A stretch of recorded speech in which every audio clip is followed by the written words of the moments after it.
Esta presentación tiene como objetivo ilustrar los fundamentos básicos de la norma oficial mexicana 093. La introducción. Primero tenemos que destacar que esta norma es un control sanitario para la preparación de alimentos que se ofrecen en establecimientos físicos. Ese conjunto de acciones de orientación, educación, muestreo y verificación que deben efectuarse con el fin de contribuir a la protección de la salud del consumidor, mediante el establecimiento de las disposiciones sanitarias que se deben cumplir tanto en la preparación de alimentos como en el personal y establecimiento, en los puntos críticos presentes durante su proceso que permitirán reducir aquellos factores que influyen durante la preparación en la transmisión de enfermedades por alimentos. Esto quiere decir que esta norma nos va a brindar las pautas necesarias que debemos seguir para poderle ofrecer al consumidor productos que no alteren o que no sean precursores de enfermedades. Hay que empezar con la recepción de alimentos.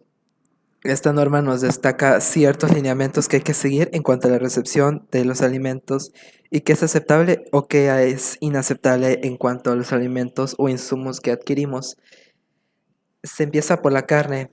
Hay que aceptar si es de res un color brillante, si es de cordero un color rojo, si es de cerdo un color pálido, y la grasa debe ser blanca. Debe poseer una textura firme y elástica. Esto quiere decir que si con el dedo nos decidimos a tocarla, esta hendidura debe regresar y desaparecer. Debe poseer un olor característico y debemos rechazar la carne que en dado caso posea un color verde u oscuro, sea descolorida en el tejido elástico o sea en la grasa y posea un color rancio. En cuanto a las aves, debemos aceptar el color característico, que es un rosa muy pálido, una textura firme. Quiere decir que si hacemos una hendidura, esta debe regresar y desaparecer. Debemos rechazar carne con un color verdoso o amoratado, debe tener una textura blanca y pegajosa bajo las alas, y debemos rechazar un color anormal. Productos de pesca. Debemos aceptar productos de pesca con unas agallas húmedas de color rojo brillante.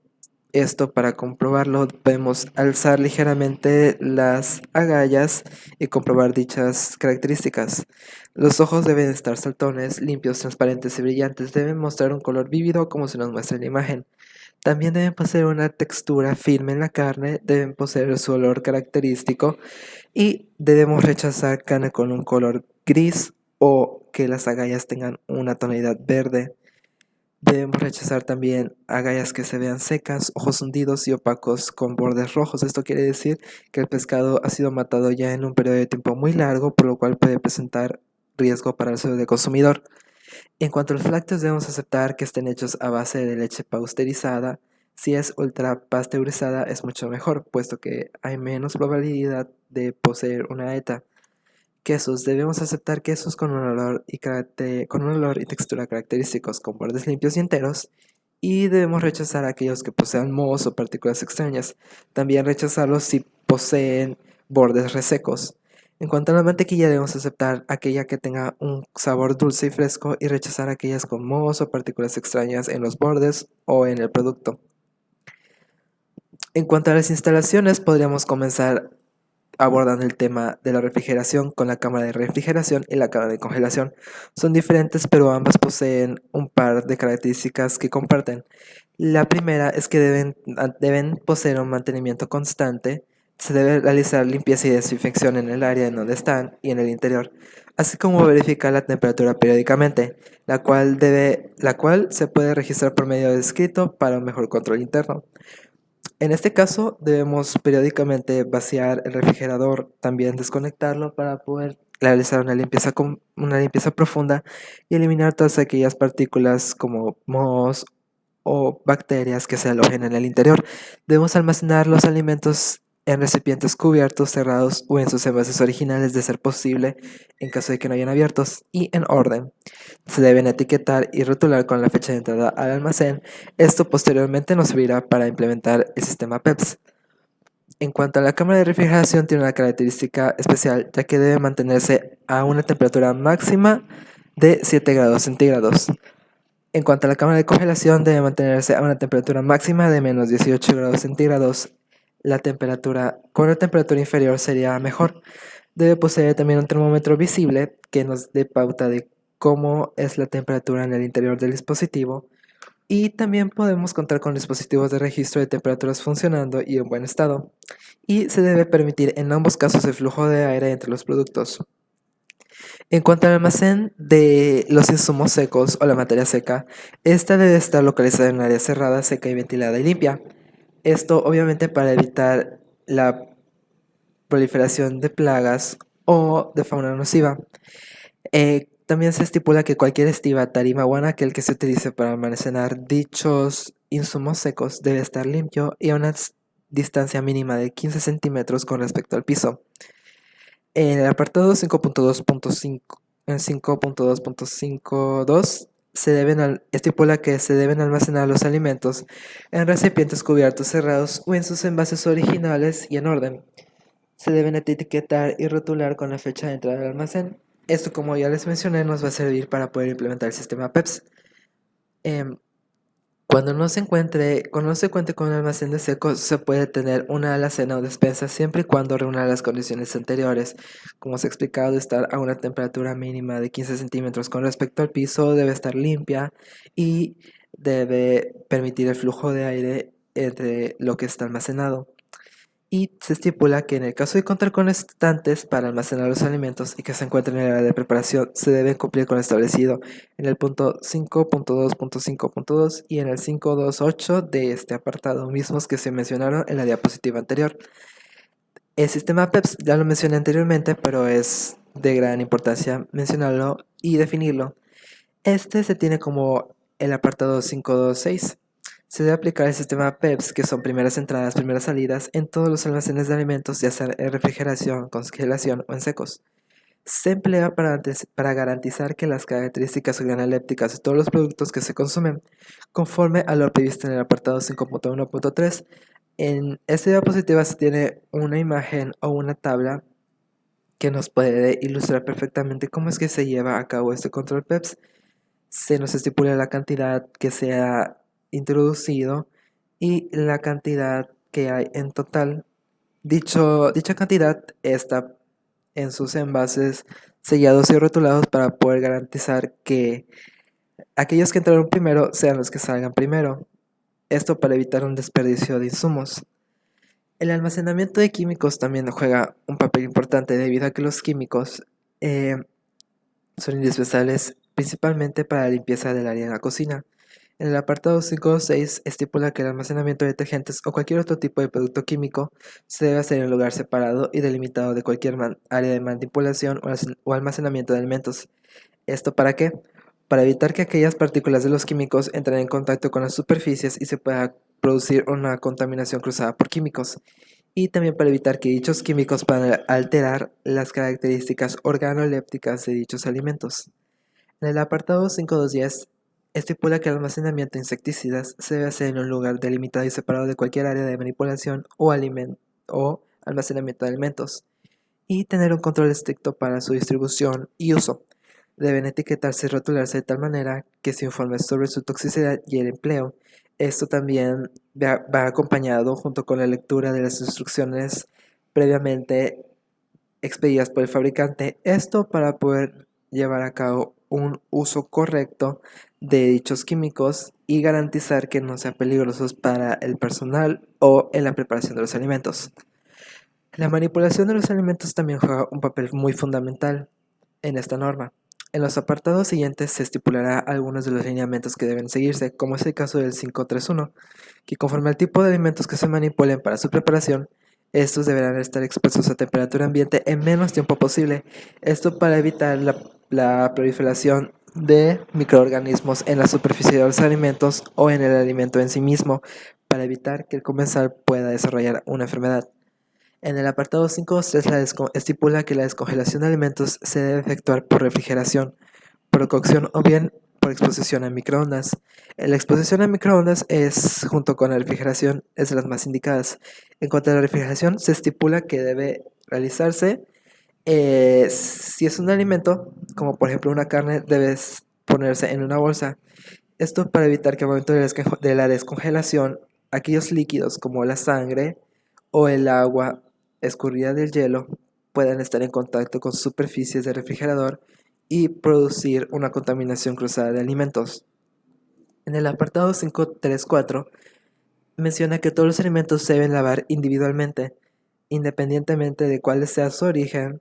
No podemos garantizar que estén totalmente higiénicos e inocuos, por lo cual es indispensable realizar un lavado de todos los insumos que vamos a emplear para la preparación de alimentos. En la norma 5, en el apartado 5.3.6 estipula que las temperaturas a las que se deben mantener los alimentos deben ser de 7 grados centígrados o menos para fríos, alimentos que hayan sido eh, sacados del refrigerador o de la cámara de refrigeración, y para los alimentos calientes debe ser de 60 grados o más de temperatura interna. En el 5.3.9 estipula que los alimentos deben ser recalentados a 74 grados centígrados como mínimo y deben mantenerse a una temperatura de 60 grados, y deben también estar debidamente protegidos para evitar que partículas extrañas caigan en la superficie y permitir que se desarrollen microorganismos o una contaminación por partículas como metales pesados. En el apartado 5.3.10 menciona: en el caso de que los alimentos se preparen en grandes cantidades, esto por ejemplo en cenas o en grandes restaurantes que preparan grandes cantidades de alimento, menciona que se debe llevar un registro por escrito a las temperaturas que se conservan según sea el caso para un mejor control interno del alimento. En el 5.3.13.1 se debe corroborar que las materias primas que se emplean no han sufrido cambios en las características organolépticas de tal manera que no impliquen riesgos para la salud. Esto se menciona junto con lo primero que se mencionó, eh, que nos brindaba las pautas de la recepción de las carnes, pero también en los vegetales se debe tener un control estricto de cómo son. Esto para poder identificar cuáles son aquellos que han sufrido cambios en sus características cronolépticas y en la medida de lo posible desecharlos para que no produzca alguna enfermedad o malestar al comensal. El apartado 5.3.1 menciona el manejo de los utensilios y enseres de cocina que deben efectuarse, junto con los lineamientos que se mencionan a continuación. Se empieza por las tablas y utensilios mencionados en el apartado 5.4.1, que nos menciona que sean estos cortantes tales como hachas, cuchillos, sacabocados, mondales, así como las cucharas, las palas, los cucharones o aquellos que se empleen por el comensal para comer, que se empleen para efectuar la manipulación de alimentos, deben ser diferentes para los crudos y para los cocidos. Esto obviamente a fin de evitar una contaminación cruzada de aquellas sustancias o microorganismos que contengan los crudos o los cocidos o viceversa, aunque generalmente se da de cocidos a crudos. En el 5.4.2 estipula que todos los utensilios de cocina, antes de ser empleados en la preparación de alimentos, deben desincrustarse. Eso quiere decir, deben retirarse todos los restos de comida que hayan quedado o de la preparación de los alimentos. Deben lavarse y desinfectarse posteriormente con algún elemento químico, como son muy populares el yodo, el cloro o la plata coloidal. Y deben ser sometidos a una inmersión en agua caliente con temperaturas de 75 a 82 grados centígrados por un tiempo mínimo de medio minuto. Y cada que se utilicen con alimentos diferentes, esto se va a realizar cada que nosotros utilicemos una cuchara. Por ejemplo, para una sopa debemos realizar este procedimiento antes de emplearla para la preparación, por ejemplo, de un postre, a fin de evitar una contaminación cruzada. Además, se deben almacenar en un área específica, apartada, y el uso de desinfectantes se debe hacer de acuerdo a las instrucciones del fabricante que estipula en los envases. El equipo de cocina, tales como son estufas, hornos, salamandras, freidoras, marmitas vaporeras, mesas térmicas, etc., deben mantenerse en un buen estado, y las superficies que entren en contacto con los alimentos de este equipo deben desinfectarse por lo menos cada 24 horas. Muy común es el caso de desinfectar las mesas de trabajo posterior a la jornada de trabajo y la limpieza de las estufas y hornos. En fin, todo aquello que entre en contacto con el alimento, se estipula que debe llevarse a cabo una desinfección con dicho.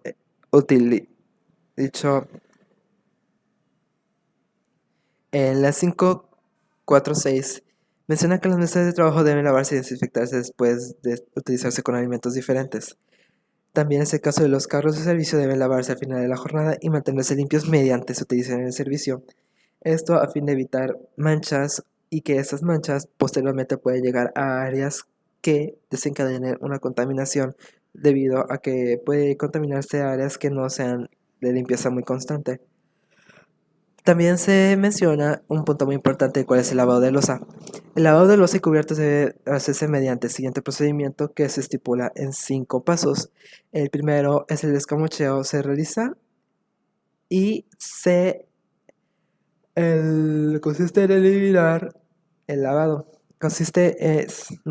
Se emplea antes de iniciar el lavado y esto consiste en retirar todos aquellos restos de comida, por ejemplo de los platos, antes de someterlos a un lavado. El siguiente paso es lavar pieza por pieza con agua caliente y detergente, jabón líquido, con pastas u otros similares de este fin. Esto para poder garantizar una limpieza o la eliminación de partículas de comida. El siguiente paso consiste en enjuagar y desinfectar conforme lo señalado en el punto anterior. Los establecimientos podrán adquirir un equipo mecánico para el lavado de loza, el cual resulta muy útil debido a que realiza el trabajo de manera autónoma y puede resultar en un ahorro de tiempo y recursos como son el detergente y el agua. El último paso consiste en el secado de vajillas, vasos o cubiertos que no se laven automáticamente, deben hacerse a temperatura ambiente en un área específica o se pueden emplear toallas de papel desechables, esto para poder eliminar la humedad y que dicha humedad sirva como un medio de proliferación de microorganismos como son los hongos.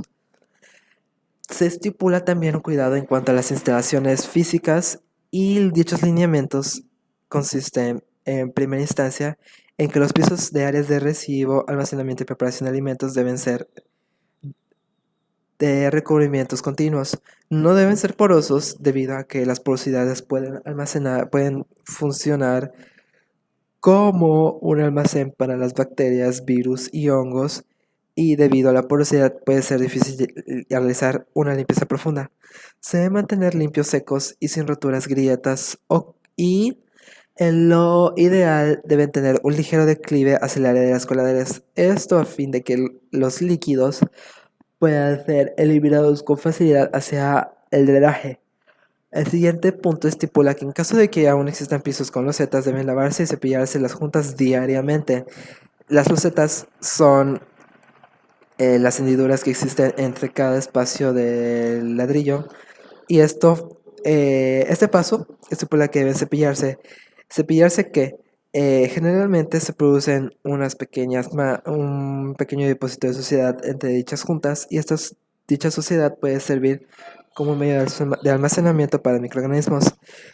También se estipula que las coladeras, canaletas y trampas de grasa deben estar limpias con rejillas y sin basura y estancamientos. El área donde se manipulan los alimentos debe estar bien ventilada de tal manera que se evite el calor y la condensación de vapor excesiva, porque dicho vapor al final puede condensarse y producir agua y humedad, y esta humedad a su vez desencadenará un medio ideal para la proliferación de microorganismos. El siguiente apartado menciona que se debe contar con superficies y tarjas limpias exclusivas para el lavado de la loza y utensilios usados con agua corriente sin fugas y lavarse después de utilizarse. Esto menciona que después de realizar el lavado correspondiente a la loza, debe lavarse toda la superficie del lavabo y secarse, esto a fin de evitar la condensación de humedad. El siguiente apartado menciona que en caso de contar con maquinaria de loza, esta debe funcionar a las temperaturas adecuadas en cada etapa. Esto también debe acompañarse de una verificación por un miembro del personal y de acuerdo a las recomendaciones del fabricante, por lo cual es necesario seguir al pie de la letra todas las instrucciones que estipule el fabricante. Y además se debe lavar al final de cada jornada desamblando cada una de las piezas removibles y que se encuentran en contacto con la loza. En cuanto al personal, estipula que se debe cumplir con lo siguiente. El apartado 5.9.1 menciona que el personal del área de la preparación de alimentos debe utilizar bata, delantada, red, turbante o cofia o gorra de colores claros, que cubra completamente el cabello sin mancha de suciedad visible o en buen estado. Esto para evitar que el cabello pueda caer en el área de preparación de alimentos o en el peor de los casos en el alimento en sí mismo. También hay una serie de estipulamientos que corresponden al personal que se mencionan. Empezaremos el 5.9 Punto 2. Que todo el personal debe lavarse las manos hasta la altura de los codos con agua y jabón antes de iniciar las labores y después de ser interrumpida sigue el procedimiento señalado a continuaciónmente. 5.9.1. Se debe frotar vigorosamente ambas superficies de las manos y brazos durante 20 segundos como mínimo. 5.9.2.2. Enjuagar muy bien con agua. Y 5.9.3. Poner particular atención en el área por debajo de las uñas, entre los dedos, utilizando un cepillo para su lavado. Esto se menciona en áreas que son específicamente para el lavado de manos. Estas áreas cuentan con un pequeño cepillo, el cual es empleado para remover la posible suciedad que se encuentre incrustada debajo de las uñas. El paso 5.9.3 menciona que debe lavarse las manos con agua, jabón y desinfectante, secarse con toallas desechables o al aire caliente. Y antes de comenzar este paso o esta serie de pasos debe realizarse conforme menciona al comienzo de las labores: manipulación de vajilla limpia, la manipulación de alimentos crudos, cocidos o desinfectados. Debe realizarse después de sentarse del área de trabajo, como por ejemplo atender una llamada de teléfono, manipular basura. Esto es muy indispensable realizarlo después de manipular la basura, sonarse la nariz, toser o rascarse. Saludar de mano, ir al baño, esto es muy indispensable y es de cajón. Manipular dinero o alimentos crudos y sacar las perlitas, tocar las perillas o puertas del equipo sucio. El 5.9.4 menciona que se debe exigir el lavado de manos en lugar del uso de guantes. En caso de ser necesario guantes, estos deben ser desechables y descartarse cada vez que sean interrumpidas las labores. Y claro está, se debe seguir el procedimiento de lavado de manos antes de ponerse un nuevo par de guantes. La presentación de todo el personal debe ser pulcra, debe estar bañado, afeitado, con el pelo corto y cubierto totalmente, así como contar con ropa limpia. Las uñas deben estar limpias, cortadas y sin esmalte. Esto a fin de evitar que en el espacio de uñas se pueda almacenar suciedad. Y sin esmalte, esto debido a que los componentes químicos de diversos esmaltes pueden alterar las características organolépticas de los alimentos. No se permite el uso de joyería en manos, cuellos y orejas. Esto incluye a los anillos, a las pulseras, a los collares, a los piercings, aretes, perforaciones, todas aquellas piezas de joyería que estén en riesgo de caer en la preparación de alimentos. No se debe trabajar en el área de almacén o preparación de alimentos personal que padezca alguna enfermedad transmisible e de sus abscesos. Asimismo, toda persona afectada por alguna enfermedad respiratoria, gastrointestinal o parasitaria solo puede reintegrarse al trabajo una vez se encuentre totalmente sana. Esto a fin de evitar la contaminación de los alimentos o transmitir la enfermedad a otro miembro del personal del servicio de alimentos. También se menciona en los últimos apartados estipulaciones en cuanto a los vehículos de transporte, los cuales mencionan que debe contarse con un sistema de transporte para los alimentos preparados y debe estar sujeto a lo señalado a continuación. Se debe transportar en recipientes cerrados o en envases desechables y mantenerse las temperaturas señaladas en el punto 5.3.6, que se estipula que los alimentos fríos deben estar a 7 grados centígrados y los calientes mínimo a 60 grados centígrados. Se debe evitar que los alimentos preparados estén expuestos a temperaturas ambiente por tiempos prolongados. Esto porque además de alterar las características organolépticas del alimento, el cambio de temperaturas indicadas en cuanto a su preparación puede dar paso a una rápida descomposición que posteriormente puede ser dañina para el comensal o la persona que consume el alimento. Y en el apartado 5.10.3 menciona que el área de vehículos que se emplee para transportarlos debe ser exclusiva para dicho fin. Se debe mantener limpia, lavarse y desinfectarse al final de cada jornada.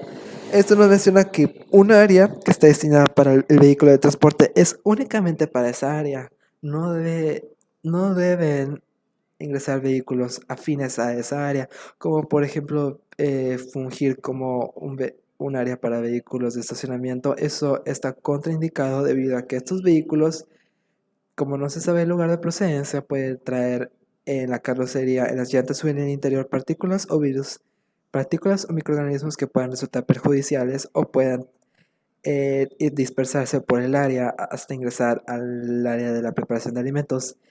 Y se menciona que el vehículo debe estar libre de toda fauna nociva o mascotas. Es muy importante y se recalca que las mascotas no deben ingresar a los vehículos de transporte de alimentos. ¿Esto por qué? Porque las mascotas pueden fungir como un vector o el pelo o plumas de ciertas mascotas pueden quedarse y ser de difícil eliminación en los transportes. Y esto es todo. Se cubrieron algunos de los puntos más importantes en cuanto a las normas 093. Y esto es todo de mi parte.